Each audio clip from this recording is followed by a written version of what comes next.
that will change Kenya for the better. We do not have the luxury of time. We do not have the luxury to delay. We do not have the luxury to sabotage. Good people, we must stand together. All leaders, those in the judiciary, those in the executive, those in the legislature, those in independent institutions, we must rally together so that the delayed transformation of Kenya, we can all fast track it. Two very important things for our nation. We have millions of young people, educated, talented, hardworking, creative, innovative, but today they don't have an opportunity. They don't have an opportunity to work. Many of them have limited opportunities to work. Many have limited opportunities to do business. It must concern all of us as leaders in all the arms of government, how millions of young people in our country can get jobs. We can create for them opportunity to work. We can create opportunity for them to do business. It must be our concern. It must make us think about it so that we can work together. It must concern us that there are people in Kenya who today still sleep hungry because our food production is limited. Our food production is not sufficient. And we cannot depend on imports. Today, we are importing 500 billion shillings of food into Kenya. It is draining our foreign exchange. It is denying us opportunities for our young people to work. And it is causing our foreign exchange, especially between the dollar and our shilling, to go up. We must be concerned. And therefore, I must ask all leaders, we must sort out unemployment in Kenya. We must sort out food security in Kenya. And we must make it possible for every citizen to go to hospital without selling their property and get treatment even for chronic diseases like cancer. And therefore we must work together. Ndio mimi nachukua nafasi hii Jumapili ya kwanza kuwauliza viongozi wote, tuache mashindano ambayo inatuharibia wakati wa kutengeneza Kenya. Tuache mabishano. Tuache yale mambo ambayo yanaweza kutuharibia muda. Hakuna mashindano kati ya mahakama, executive na legislature. We have only one mission: kufanyia kazi wa Kenya na kubadilisha taifa letu iwe ni taifa ambayo sote tutajivunia na taifa ambayo haiwachi wa Kenya wengine nyuma. Sote tuwe tunaendea pamoja. So nawauliza ninyi nyote, tuko sehemu hii, nitakuwa hapa Uasin Gishu hii wiki hii, nitaenda sehemu nyingine, nitakuwa karibu hapa, ndio tuweze kupanga yale mambo ambayo yako hapa. Maneno ya kilimo ni maneno ya muhimu sana, na kilimo ndio itatuhakikishia ya kwamba tutapata chakula katika taifa letu la Kenya bila ya kuagiza chakula kutoka nje. Tujue ya kwamba ile msaada tunapatia wakulima, na mimi niliwaahidi wakati nilikuwa hapa ya kwamba hii maneno ya mbolea nitaishughulikia. Mbolea sasa ni shilingi 2,500 na vile mmeuliza, kufikia mwisho wa mwezi huu mbolea ya kutosha itakuwa katika stores zetu zote katika taifa la Kenya. Nyinyi wakulima mjipange. Tutahakikisha kwamba kuna mbolea ya kutosha, na tumebadilisha. Hatutalete mbolea ile ambayo haitawapatia mapato ya kutosha. Tumesema tunaleta sasa mbolea ambayo inatoshana. Kama ni wewe ni mkulima wa mahindi, kama ni wa kahawa, kama ni wa chai, kama ni wa ngano, tutakupatia mbolea ambayo inalingana na ile kilimo unafanya. Tumekubaliana vile vile na hawa magavana wetu ya kwamba mbolea ikifika huko kwa cereals watusaidie kupeleka karibu na wananchi. Na mimi nataka nishukuru wakulima ama county governments ambao wameshirikiana na sisi kuhakikisha kwamba kazi hiyo inafanyika.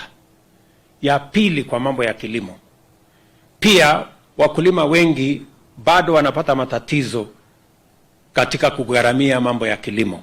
Shirika letu la AFC tumekubaliana ya kwamba mambo itakuwa sasa, kwa sababu tumepata nafuu kidogo, tutabadilisha budget kidogo ndio tuongeze pesa at least bilioni ingine 2 ama 3 kusaidia wakulima waweze kununua mbolea kupitia shirika la AFC.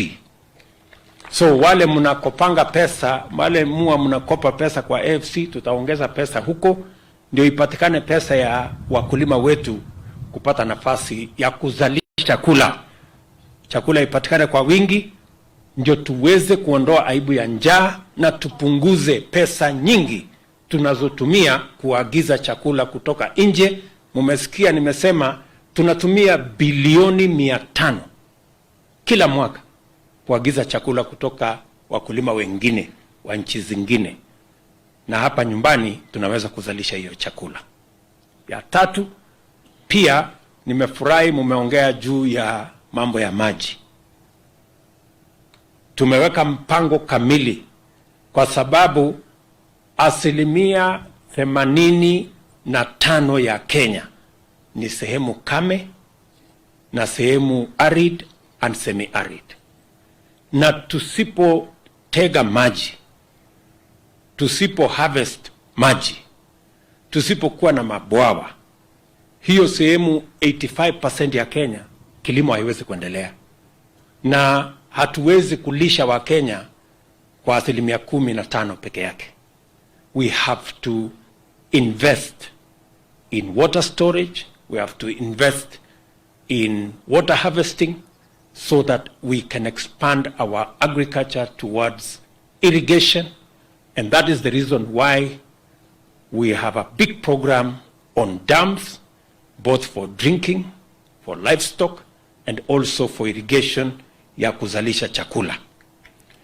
Tunahitaji pesa nyingi katika sekta hiyo. Tunahitaji karibu bilioni 100 ya mambo ya dams katika taifa letu la Kenya. Tayari nimeongea na shirika ya World Bank. Tuko na mpango ambayo tunatengeneza na wao ili tuhakikisha kwamba Kenya isipate shida ya mambo ya chakula. The biggest danger we face as a nation is the danger of not being able to feed ourselves. It is the biggest shame that can befall us. And because 85% of Kenya is arid and semi-arid, we must, it's an imperative that we must harvest water, we must store water, we must have dams, we must have ponds, and that is why we have a conversation with the World Bank, because we need close to 100 billion for water harvesting so that we can secure our country in matters to do with food security and make sure that we eliminate the shame of hunger in Kenya. Wale wanaendesha siasa duni ya kufikiria ya kwamba mambo ya cost of living ama mambo ya chakula ni kazi ya kufanyia siasa, they don't know the danger we are putting our country in. We must have a deliberate, clear program on how we are going to have enough food in Kenya. And food in Kenya is going to be available only if we focus on production, making sure that we support our farmers, making sure that we give credit to our farmers, making sure that we harvest water, and making sure that we grow enough food in Kenya. So, nawauliza viongozi wote, mambo mawili ni ya muhimu zaidi. Tupange ajira ya hawa vijana na tuzalishe chakula ya kutosha. Tuache kuagiza chakula bilioni 500 kila mwaka, tuzalishe chakula. Na mpango yetu is that in the next 5 years we must reduce our food import bill from 500 billion to 250, and in 10 years we must bring it to 0 so that we can grow enough food and we can save our foreign exchange and feed our nation. So tutashirikiana hivyo. Ya pili na ya muhimu ni hawa vijana wengi. Vijana tuko nao, tumeweka pesa nyingi kuwasomesha. Tumeajiri mwaka huu walimu wengine 56,000 wa kusomesha hawa watoto. Wiki iliyopita tumetoa bilioni 31 ya kusomesha watoto wetu. Wiki hii kufikia Ijumaa wiki hii tutatoa bilioni nyingine 10 kupatia wabunge watengeneze basari, watoto waende shule, waende wasome. Lakini hawa watoto wote, tuko na vijana wengi, hata katika hii mkutano vijana hawa wote hawa wamesoma, wako na stakabadhi za masomo, lakini ajira ni shida. Ni kweli ama si kweli? So inabidi sisi wote tulio viongozi katika Kenya, kama wewe ni kiongozi wa mahakama, kama wewe ni kiongozi wa bunge, kama wewe ni kiongozi wa executive, lazima sisi wote tujiulize, hawa vijana mamilioni watapata ajira kwa njia gani? Tunawapangia kwa njia gani? Tumepanga mambo ya housing kama hatua ya kwanza. Kesho mimi naanzisha hapa Uasin Gishu nyumba 10,000 ya kwanza ya kujenga, ndio vijana hawa wapate ajira. Na ninapanga hivyo Kenya mzima. Mpango yetu ni kwamba hawa vijana mpaka wafike vijana 1,000,000 wanaofanya kazi katika housing program. Na vijana wa aina yote, wale architects, quantity surveyors, engineers, plumbers, technicians, electricians, masons, carpenters na wengine wengi, hata watu ya mkono huko katikati. Tunataka kila Mkenya apate nafasi ya kujisimamia na apate mapato, ndio tuweze kuhakikisha kwamba tunakabiliana na changamoto ya gharama ya maisha kwa wananchi wengi kupata mapato.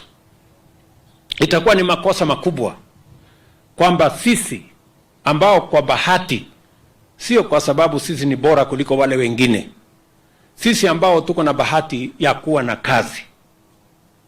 Unafanya kazi katika executive, wewe ni mfanyikazi wa serikali, unafanya kazi katika mahakama, unafanya kazi independent institutions, unafanya kazi bunge, alafu wewe unahujumu ile mpango ya kupatia hawa vijana wengi nafasi ya ajira, pia na wao wapate mapato kama vile wewe unapata. Sio ni makosa makubwa sana? Niwaulize jameni, sisi ambao tuko na kazi, munasema ya kwamba tunaenda tunalete ukarabati, unataka kukwamisha housing, unataka kukwamisha mpango hii kwa sababu wewe uko na kazi. Wewe hujui uchungu wa hawa vijana ambao hawana kazi. Ndio nimesema ya kwamba mimi nitasimama kidete kuhakikisha ya kwamba tunapanua nafasi ya ajira kwa Wakenya wengi, hasa vijana wetu wa taifa la Kenya. Na watu wachache ambao tayari wako na kazi, tayari wako na mapato, ambao hawaelewi matatizo ya hawa vijana mamilioni hawana nafasi ya kufanya kazi, hawana ajira. Kwa kiburi mingi munaenda kotini, munaenda kusema simamisha hii, simamisha hii, simamisha hii. Wewe tayari uko na mshahara, wewe uko na kazi, unaenda kuzuia hawa ambao hawana kazi. Wewe unatumia ile pesa ambaye unalipwa mshahara, unaenda kutafuta wakili, unamlipa. Unaenda kotini, unaongana. Hawa ambao hawana kazi ya kulipa wakili, hawana pesa ya kuongana kotini, hawa watu mambo yao itakuwa wapi? Ndio nimesema mimi nitasimama na hawa ambao hawana pesa ya kulipana kotini, ambao hawana pesa ya kutafuta mawakili. I am going to be their advocate, na Mungu atatusaidia mpaka hawa vijana wapate kazi. Tunaelewana? Ama hapa kwenu hawa watu wote wako na kazi? Wangapi hapa wako na kazi? Weka mkono juu. Ile mtu yuko na kazi, yuko na mshahara. Yuko watu ngapi hapa? Watu ambao hawana kazi hapa nione kwa mkono. Sasa hii dunia yote. Sasa mimi nataka niwaulize, ati mnataka mimi ninyamaze? Ati watu wachache waende kotini wapinge ile mpango tuko naye ya kusaidia at least hawa watu wapate ajira? Mnataka ati mimi ninyamaze? Hapana. Ndio mimi nimesema tafadhali, kwa heshima kubwa, na mimi sitaki kugombana na mtu, na mimi sitaki vita na mtu, na mimi nataka tuungane sisi wote, lakini hatuwezi kuungana kuhujumu wa Kenya wengine. Hatuwezi kufanya pamoja kuharibu nafasi ya Wakenya wengine. Ndio mimi nataka niwaulize viongozi wote ya kwamba tafadhali, let us not use the opportunity we have. The rest of us have jobs. We have income, we have salary. We cannot use the advantage we have, not because we are special. The jobs we have today, other Kenyans who don't have those jobs can work in the offices we work. It's only that we have an opportunity they don't have.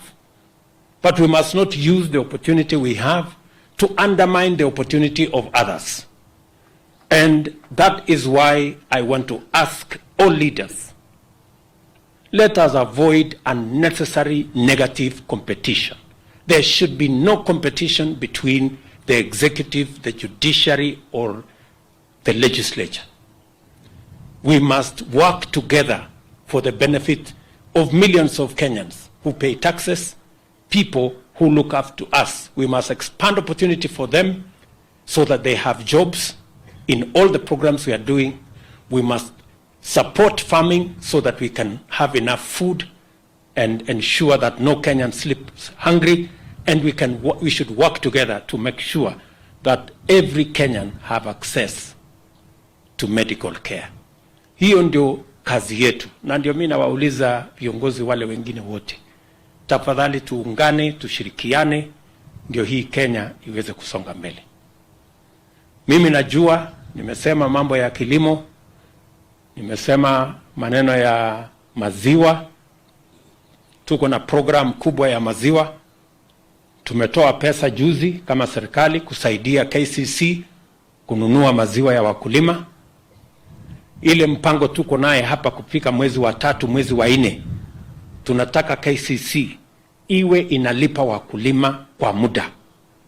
Hatutaki ile maziwa inangojea mpaka sijui siku gani. Kama itawezekana, tunataka kila siku 15 KCC ilipe pesa ya wakulima. Ndio kila mkulima awe na pesa mfukoni, na tuhakikisha kwamba tunasukuma hiyo gurudumu mbele na tushirikiane. Tuko na mpango mkubwa, tunafanya kazi. Nilikuwa India juzi, tumepata pesa karibu bilioni 37 ambaye tutaweka katika sekta ya kilimo, moja wao ikiwa ni dairy, na tuhakikisha kwamba tunasukuma hiyo mambo. Wakulima ambao wanafanya bidii, watu wa Uzalendo waweze kupata mapato, watuzalishie chakula, ili tuhakikisha kwamba tunalisha wa Kenya na tunaondoa aibu ya njaa kwa taifa letu la Kenya. Vile vile mimi nataka niwashukuru sana hawa magavana, tumeungana na wao kwa mambo ya matibabu. Niliwaeleza ya kwamba tunataka kubadilisha mambo ya NHIF ili watu wengi waweze kufikia bima ya afya. Nimepeleka ile mpango nililete kwenu, mkapigia kura. Tumepeleka bunge, imetengenezewa sheria. Saa hizi tuna harakati ya implementation ama kuitekeleza. Kuna wengine wanapinga hiyo pia. Wanasema hawataki Wakenya wengine wapate afya, na unajua ajabu ni kwamba wale wanaenda kupinga kotini, yeye tayari yako na bima ya afya.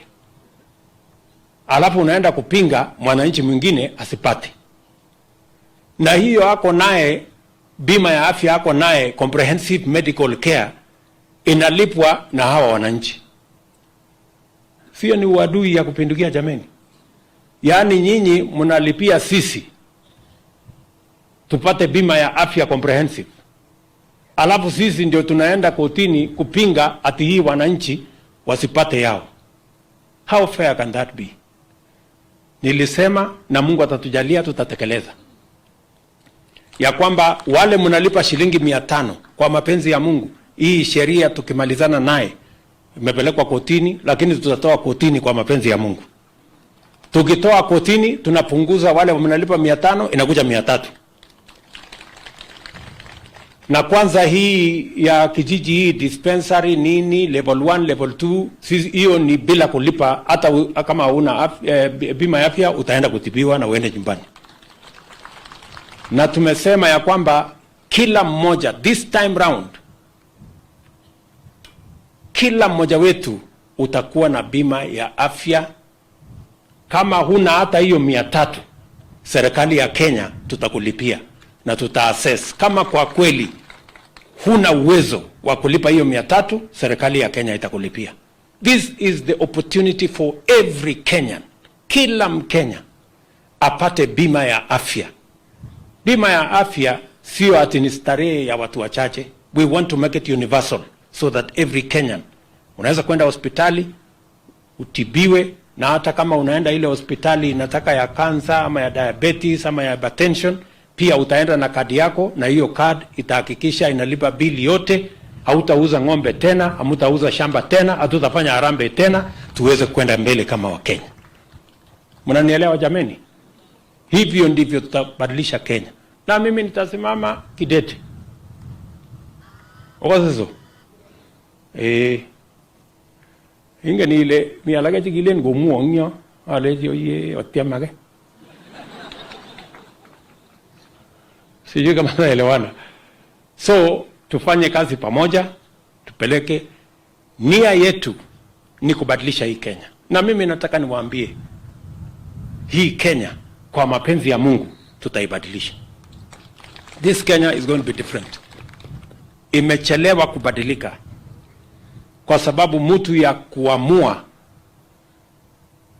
hata ile maneno magumu alikosekana. Sasa mimi niko hapa, nitaamua kila kitu, nitaamua mpaka Kenya hii itabadilika. Si namna hiyo? Mimi sijachaguliwa kupigiwa makofi. Mimi nimechaguliwa kubadilisha Kenya. So wale mnatafuta makofi, endeleeni na makofi. Sisi ambao tunataka kubadilisha Kenya, wacha tubadilishe Kenya. Makofi yetu itapatikana mbinguni ama itapatikana hapo mbele mkiona vile Kenya imebadilika. Si namna hiyo? Wakaza vije porani. So koine bunu kwa moja jukai kwa kasa na ntumo. Awakasa. Kama awakasa ko kwege. Sima obuane nyole jo ini kagile ko liao lo. Moyan tenda ne guru. Piga lage cha mengen lo kibendi. Ka mujumbe na bagorani ken chikta manang muti. Kyori ole mai gini ki makat kaya kwa mujumbe. Magyai. Nigi ba mujumbe magyai ko nyol. Nenguni ako tunguni kuma nigi ko temena ona meni umatarin sigmut on. Nyo namno manarin mut on. Agolen katagje ne mun nigi bara. Mo roga na biju. Oiso. Ufire na dandan biju. Amuis kyo mutubarjile nyo leji Koit kalep nyo olenji ornin jitani ni mugul metin kat kunjige indet ni David mo lip ni tagne wo waje na bas kidogo Ane ole. O waje na basa kene kidogo. Agera ale utat. Aiso. Ako mangetik yo ingen ni sile ribe jitu lagi ngete ni kole I. Harai. Kwani tap jiji kumakable la jina ne. Bas. So hori buji sin harake chegi. Sema lakini riba kene si ngat. Lech tebi gole. So watai position ko jakta. Oiso. So ko kiatete ne belo